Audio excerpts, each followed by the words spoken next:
London at night reveals its truths slowly. Gas lamps glow like watchful eyes, footsteps echo secrets, and within a quiet room at Baker Street, a mind sharp as a surgeon's blade prepares to astonish Scotland Yard. Tonight, the mystery deepens. This is Chapter 6 of A Study in Scarlet. Holmes sat in silence, his long fingers steepled beneath his chin. Dr. Watson watched him closely, accustomed now to these moments of intense stillness that often preceded sudden action. Inspector Lestrade paced the room impatiently. He had been summoned with urgency, yet Holmes offered no explanation. Holmes spoke, his voice measured and confident. "We shall have our man tonight. There is no need for haste, only precision." Lestrade scoffed lightly, but he waited. The room grew heavy with anticipation. Outside, the hum of London life continued, completely oblivious to the trap being set within 221B Baker Street. Finally, Holmes rose. "Watson," he said, "if you would be so kind as to ring the bell, our guest will arrive shortly." Watson obeyed, though his curiosity burned fiercely. He had witnessed Holmes solve puzzles of remarkable complexity. Yet this case, this brutal murder with its cryptic message, felt different, more dangerous. A knock sounded at the door. A simple cab driver entered, a man of ordinary appearance, dressed plainly, eyes lowered in apparent humility. "You sent for a cab, sir?" he asked. Holmes' eyes gleamed.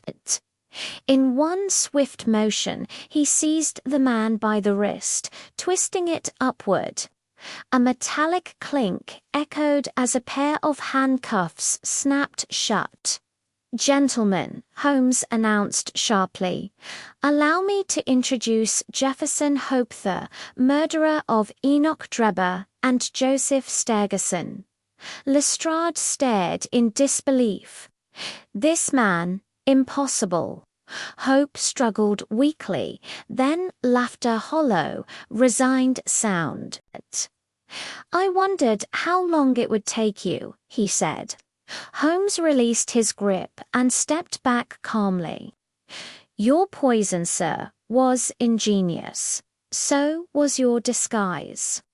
But your heart quite literally betrayed you."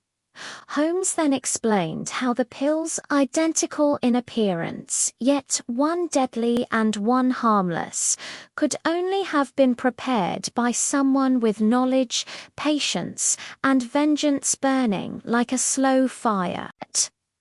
Watson listened in awe as Holmes unraveled the logic with surgical clarity.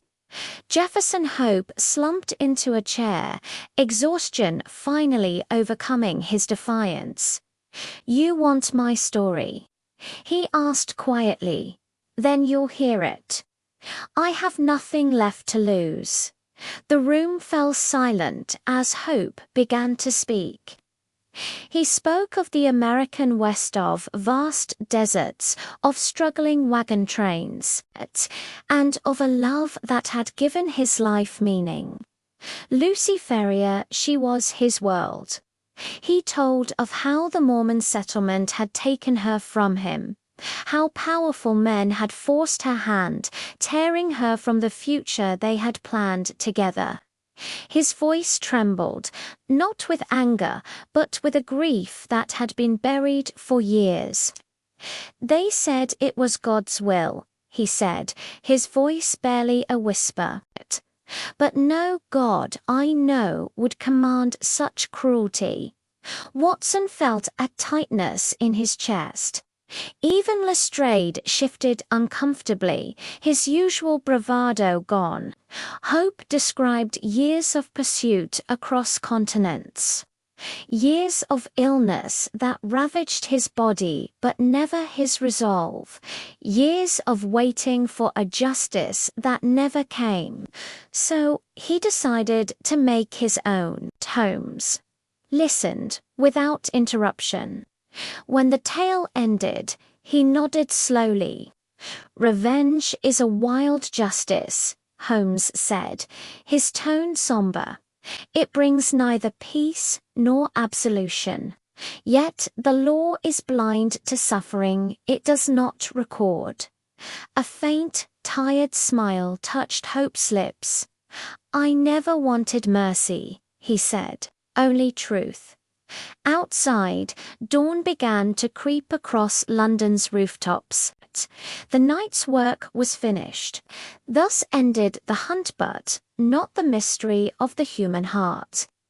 In solving the crime, Sherlock Holmes had exposed something far more unsettling than murder itself. A love so powerful it crossed continents. A vengeance so patient it waited decades. And a truth that no deduction can ever erase. Join us next time as the full story of Jefferson Hope unfolds.